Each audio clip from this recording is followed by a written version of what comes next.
It's kind of crazy how the Rockets went from having the best offseason to the worst offseason.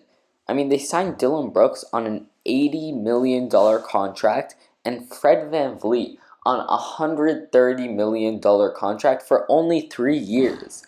Guys, the front office just fumbled. They had some of the best draft picks of just about all time.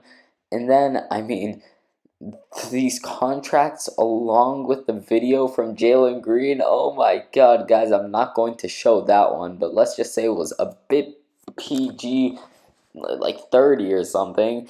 And yeah, I'm going to break down how their offseason deteriorated so quickly. So we had the Rockets get the 4th pick in the draft and the 20th pick in the draft.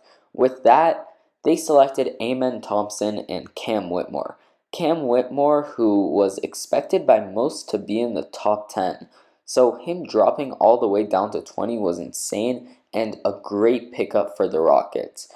But then this is when things went south. Because a leaked video of Jalen Green doing some sus stuff was released.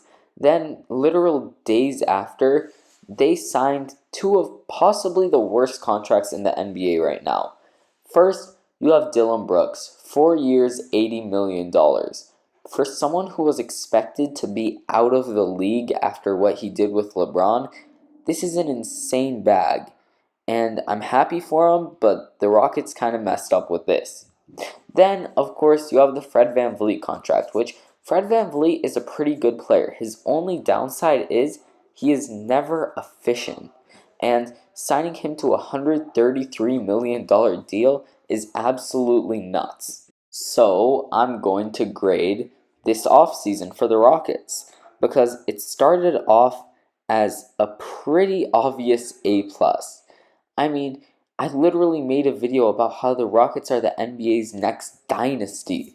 But ever since then, things really went downhill. So you have an A plus for the start, which is the picks and the player development and all of that.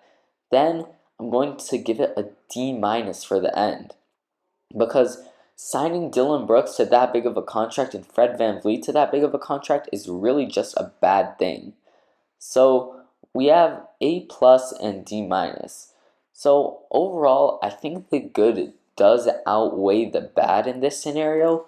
But with all that being said, I'm only giving them a B for this offseason. Because these contracts are really going to mess them up in the long term unless they can trade them away for something.